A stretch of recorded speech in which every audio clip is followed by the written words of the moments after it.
मोठी बातमी कोल्हापुरातील महायुतीचे उमेदवार संजय मंडलिक आणि हातकणंगले लोकसभा मतदारसंघातील उमेदवार धैर्यशील माने यांच्या प्रचारासाठी पंतप्रधान नरेंद्र मोदी यांची आज सभा कोल्हापुरात आयोजित करण्यात आली आहे। कोल्हापुरातल्या तपोवन मैदानात संध्याकाळी 4:30 वाजता ही सभा होणार आहे आणि या सभेसाठी महायुतीच्या नेत्यांकडून जोरदार तयारी सुरू आहे। दरम्यान मुख्यमंत्र्यांनी या सभास्थळाची पाहणी केली आणि यावेळी मंत्री उदय सामंत आणि आमदार प्रकाश आंबेडकर उपस्थित होते।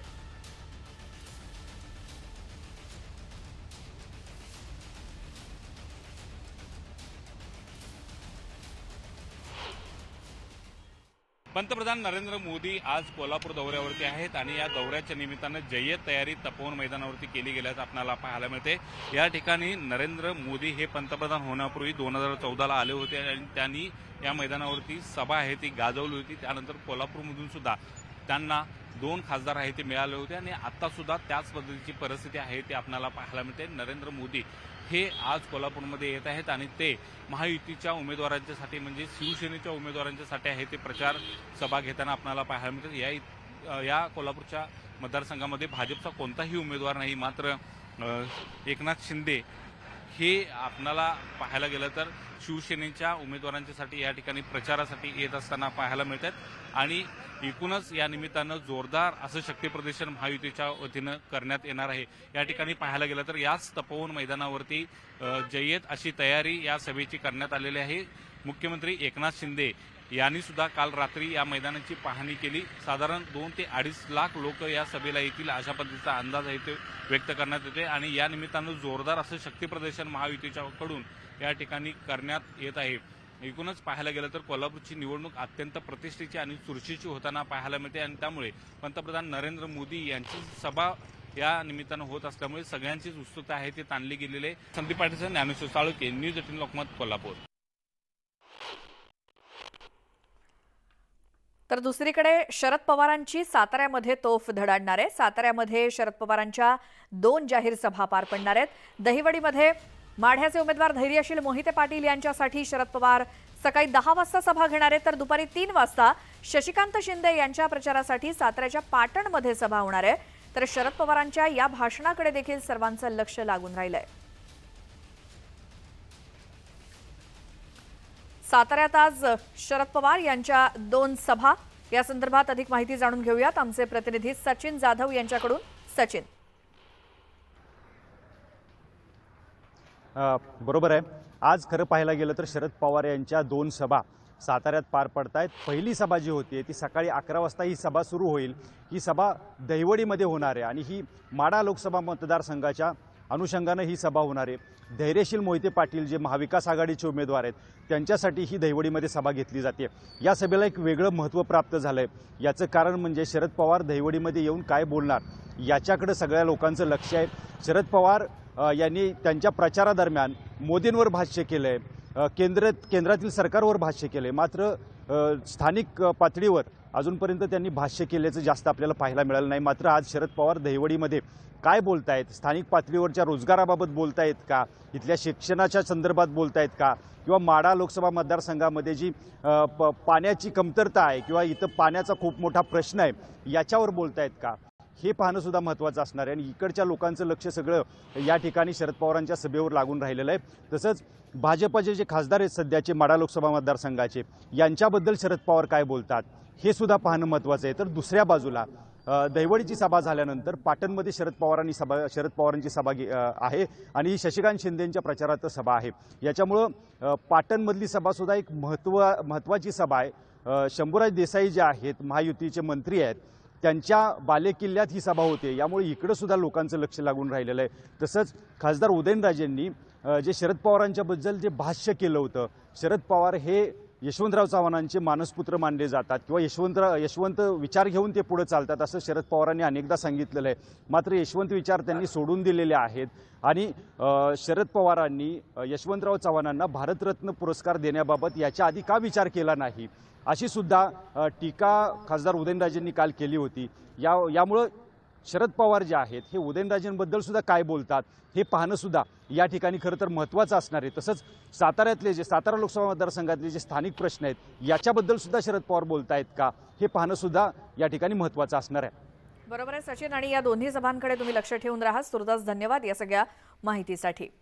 आणि आता पुढची बातमी पाहूयात. येत्या 24 तासात महायुतीच्या सर्व जागांबाबत घोषणा होणार असल्याची माहिती सूत्रांकडून मिळते आणि यामध्ये ठाणे आणि नाशिकची जागा शिवसेनेकडेच राहणार असल्याचं बोललं जात आहे. तर पालघर आणि दक्षिण मुंबईच्या जागेवरून अजूनही रस्सीखेच सुरू असल्याची माहिती मिळते. दरम्यान ठाण्यातून रवींद्र फाटक आणि प्रताप सरनाईक यांच्या नावांची चर्चा आहे, तर दक्षिण मुंबईतून यामिनी जाधव आणि मंगल प्रभात लोढांच्या नावाची चर्चा सुरू आहे.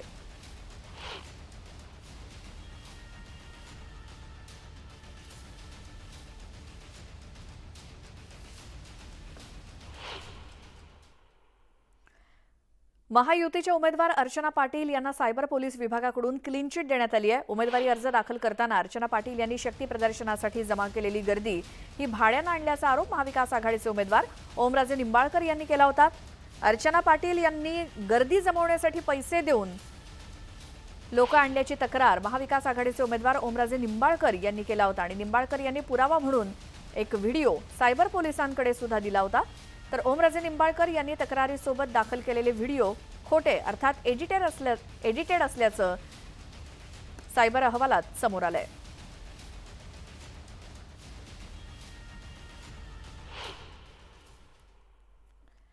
दीपक केसरकर यांनी ठाकरेंच्या पक्षांवरती निशाणा साधलाय. ठाकरेंच्या पक्षावरती निशाणा साधलाय. कोकणी जनता स्वाभिमानी असून येणाऱ्या निवडणुकीत ठाकरेंना स्वाभिमान दिसल्याशिवाय राहणार नसल्याची टीका त्यांनी ठाकरेंवर केली. तर दुसरीकडे विनायक राऊत आणि वैभव नाईक यांच्यावर देखील घणाघात केला.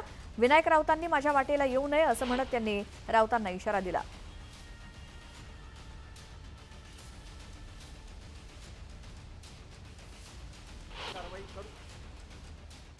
हे बघा, मी तुम्हाला एक सांगतो, मी सच्चा साई भक्त आहे, दाखवणारा साई भक्त नाही. आणि साई भक्ताच्या वाटेला कोणी जायचंच नसतं हे विनायकरावांना लवकरच समजेल.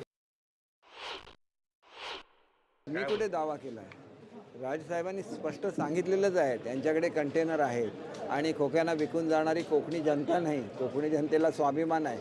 आम्ही तुम्हाला कोकणी माणसाचा स्वाभिमान काय हे तुम्हाला दाखवून देऊ. कामाला आमच्याकडे येता आणि आमच्यावरच टीका करता. थोडं तरी कुठेतरी मनाला तरी तुमच्या वाटलं पाहिजे की जी माणसं आपल्याला कामाच्या निमित्ताने मदत करत असतात, आपल्या मतदारसंघामध्ये निधी देत असतात, थोडी तरी आपल्या मनाला असं बोलताना कुठेतरी दुखलं पाहिजे.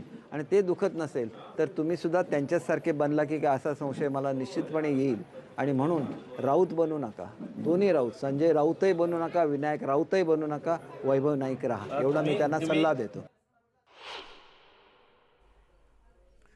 आता ठाकरेंच्या प्रचार गीतामधील जय भवानी आणि हिंदू या शब्दांवरील आक्षेपाबाबत फेरविचार करण्याची शिवसेना ठाकरे गटाची याचिका निवडणूक आयोगानं फेटाळून लावली. आयोगानं यापूर्वी घेतलेला निर्णय नियमानुसारच असून आपण आक्षेपार्ह शब्द वगळण्याबाबत विचार करावा अशी सूचना आयोगानं ठाकरे यांना केली आहे. आता यावरती ठाकरे गटाच्या भूमिकेकडे लक्ष असेल. या दोन्ही शब्दांबाबत फेरविचार करण्याची विनंती आयोगाला करण्यात आली होती, मात्र राज्यस्तरीय माध्यम प्रमाणीकरण समितीनं हा अर्ज शुक्रवारी फेटाळून लावला.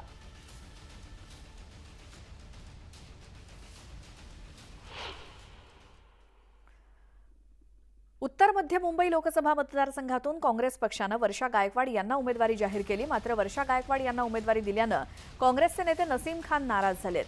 अखिल भारतीय काँग्रेस कमिटीनं 48 पैकी एकही जागा अल्पसंख्याक उमेदवाराला दिली नसल्यामुळे तीव्र नाराजी व्यक्त करत काँग्रेसच्या स्टार प्रचारक पदाचा नसीम खान यांनी राजीनामा दिला. महाराष्ट्रात काँग्रेसचा एकही मुस्लिम उमेदवार नाही. मतदान मुस्लिम समाजाचं हवं, मग उमेदवार का नको असा प्रश्न समाज विचारेल, त्यांना काय उत्तर देणार असं नसीम खान यांनी म्हटलं. आणि माझी नाराजी दिल्लीत पक्षश्रेष्ठींना कळवली असल्याचंही त्यांनी सांगितलं.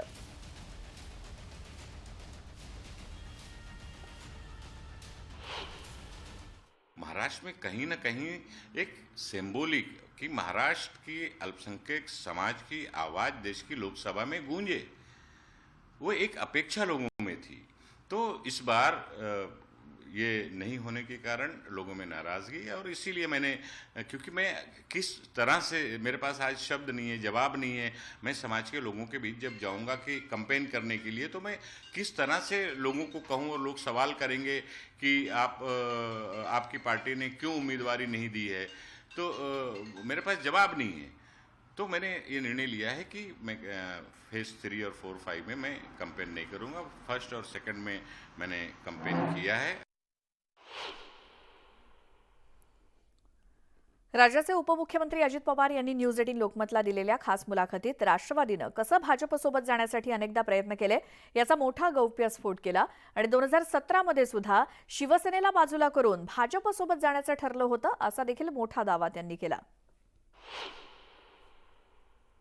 तुम्ही तुमचा विचार निवडलात, पण जेव्हा असा विचार निवडून या आधीच्या काळात देखील लोक आपला पक्ष सोडून दुसरीकडे गेलेत, पण आता गद्दार गद्दार म्हटलं जातं। आम्ही गद्दारी केलीच नाही ना। आमचा पक्ष आमच्याकडेच आहे, आमचं चिन्ह आमच्याकडेच आहे। थोडंसं त्याच्यामध्ये कोर्ट मॅटर झालेली आहे, कोर्टाने काही सूचना दिलेल्या आहेत, ती नंतर तारीख पडेल, आम्ही आमची भूमिका मांडणार आहे। 80% लोक पक्षातली निवडून आलेली आणि काही लाख ॲफिडेव्हिट कार्यकर्त्यांनी दिलेली आणि त्याच्यातले अनेक अध्यक्ष त्या जिल्ह्याचे ज्यावेळेस आमच्या भूमिकेचं समर्थन करतात आणि हे समर्थन करायच्या आधी, जुलैच्या आधी, हे सरकार बनायच्या आधी, ज्यावेळेस ह्यांचं सरकार गेलं, म्हणजे आता उद्धव साहेबांचं सरकार जाणार, त्यावेळेस माझ्या चेंबरमध्ये बसून सर्व आमदारांनी, त्याच्याबद्दल कुणी बोलतच नाही, सर्व आमदारांनी, MLA आणि MLC सर्व आमदार, आशुतोष शिंदे मागे गुवाहाटीच्या वेळेस म्हणतात, गुवाहाटीच्या आधी सुरतला असताना सगळ्या आमदारांनी सांगितलं, पत्र दिलं, निवेदन दिलं, त्याच्यात सगळ्यांच्या सह्या दिल्या आणि पवार साहेबांच्याकडे राजेश टोपेला द्यायला सांगितलं की आम्हाला सगळ्यांना सरकारमध्ये जायचंय, तुम्ही पाठिंबा, तुम्ही आम्हाला यस म्हणून, पक्षाचे प्रमुख म्हणून यस म्हणा। आणि मग आमच्या तिघांची कमिटी केली होती ना, आम्हाला बोलायला सांगितलं होतं। अमितभाई म्हणले की इथं येऊन बोला, प्रफुल्लभाई, जयंत पाटील, अजित पवार, परंतु ते नंतर सांगितलं तिथं नाही जायचं बोलायला, इथनंच बोलायचं। अमितभाई म्हणले अशी महत्वाची चर्चा फोनवर होत नसते, ती समोरासमोर बसून करायची असते, मी फोनवर काही बोलणार नाही, आणि त्याच्यातनं ते बारगळलं। परंतु तशा प्रकारच्या अनेकदा घटना घडल्या, तुम्हालाही माहिती आहे ना। आणि आता पुढची बातमी आहे, लोकसभा निवडणुकीच्या दुसऱ्या टप्प्यासाठीचं मतदान काल पार पडलं आणि देशातील 13 राज्य आणि केंद्रशासित प्रदेश मिळून 88 मतदारसंघात रात्री 10 वाजेपर्यंत सरासरी 66.93% इतकं मतदान झालं। दरम्यान महाराष्ट्रासह मोठ्या राज्यांमध्ये मतदानाचा टक्का घसरलाय। महाराष्ट्रात सर्वात कमी 58.09% मतदान झालंय, तर उत्तर प्रदेशात नीचांकी 54.85% मतदान झालंय।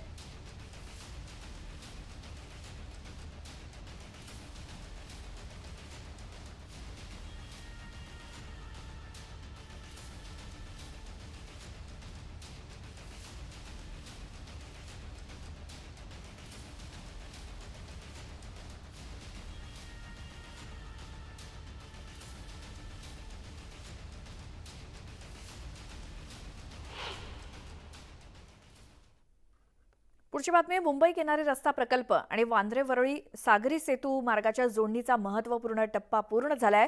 गर्डर यशस्वीरित्या स्थापन करण्यात आलाय।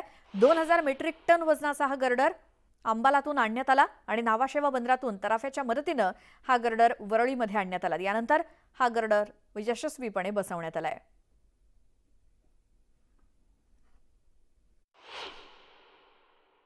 मुंबईच्या कोस्टल रोड आणि वरळी वांद्रे सी लिंक यांना जोडणारा अतिशय सुंदर आणि भारतात पहिल्यांदाच हा जो आर्च आहे तो आता साकार झालेला आहे आणि याचं लॉन्चिंग सुद्धा करण्यात आलेलं आहे। 136 मीटर लांब, 18 मीटर रुंदी असणारा हा आर्च जो आहे हा आता इथे सेट झालेला आहे। त्याचं जी काही एकूणच टेक्निकल डिटेल्स आहेत ते आपण बघतोय की बोआर्च स्ट्रिंग गार्डर हा आहे आणि या गार्डरच्या मदतीनं थेट कोस्टल रोडला म्हणजे दक्षिण मुंबईला उर्वरित मुंबईशी जोडण्याचं काम होणार आहे। कोस्टल रोडचा हा पहिला टप्पा जेव्हा सुरू झालेला तो 11 मीटर लांबीचा होता, तो वरळी ते नरिमन पॉइंट असा होता आणि त्यातील दुसरा महत्त्वाचा टप्पा म्हणजे वरळी वांद्रे सीलिंग। समोर आपण बघताय वरळी वांद्रे सीलिंग आहे आणि या वरळी वांद्रे सीलिंगला कोस्टल रोडने जोडण्यासाठीचा हा जो गर्डर आहे तो काल रात्री मुंबई महानगरपालिकेने टाकलेला आहे आणि या गर्डरविषयी म्हणायचं तर भारतात अशा पहिल्यांदाच अशा पद्धतीचा हा गर्डर विशेष पद्धतीने टाकण्यात आलेला आहे। भरती ओहोटीच्या वेळांचं तुम्ही नियोजन कसं केलेलं, काय सांगाल, कशा पद्धतीचा हा एकूणच माइलस्टोन आहे? कोस्टल रोडमध्ये फक्त हा एकच स्पॅन आपला शिल्लक राहिला होता आणि हे मच्छीमार लोकांच्या रिक्वेस्ट नंतर मुख्यमंत्री साहेबांनी हा स्पॅन अप्रूव्ह केला होता की 120 मीटरचा त्यांना आपण देऊ नेव्हिगेशन चॅनलचा. त्यानंतर आपल्याला फक्त 1 वर्षाची मुदत भेटली होती, त्याच्यामध्ये आपल्याला हे करायचं होतं आणि हे काम करत असताना मच्छीमार लोकांना कमीत कमी बाधा येईल, त्यांचं नेव्हिगेशन चॅनल हा ओपन राहील या हिशोबानं आपल्याला ते करायचं होतं. त्यासाठी आपण ह्याच्यासाठी जी मेथड वापरलेली आहे ती प्री फॅब्रिकेटेड प्री असेंबल्ड, म्हणजे याचं फॅब्रिकेशन जे आहे ते वरळीमध्ये नाही झालेलं, ते अंबालामध्ये झालेलं आहे, दूर वरळीपासून दूर. आणि त्याचं असेंब्ली सुद्धा जे आहे ते न्हावा जेटीमध्ये झालेलं आहे, जे ईस्ट कोस्ट ऑफ मुंबई आहे. तर त्या ठिकाणी हे असेंबल करून आपण पूर्णच्या पूर्ण स्पॅन हा आपण एवढ्या मोठ्या बारवर टाकला. ह्या बारची कॅपॅसिटी 25,000 टन आहे, जबकि आरची जी कॅपॅसिटी आहे ती 2,000 टनाची आहे. तर त्या ठिकाणून आपण तो आणून या ठिकाणी आपण इरेक्ट केला काल. फक्त 2 दिवस आपण नेव्हिगेशन चॅनल ब्लॉक केला मच्छीमार लोकांचा आणि त्यांचं जे आहे ते त्यांची जीवनाची जी त्यांची बाधा होती ती काही प्रकारची बाधा त्यांना आपण झालेली नाही आणि त्यांचं जे इन्कम होतं ते चालू राहिलं. फक्त 2च दिवस आपण त्यांना चॅनल ब्लॉक केला आणि हा पूर्ण गटर जो आहे तो लॉन्च केलेला आहे काल. सुशील सह सुस्मिता बदाने पाटील, न्यूज 18 लोकमत, मुंबई. आणखी अशाच काही बातम्या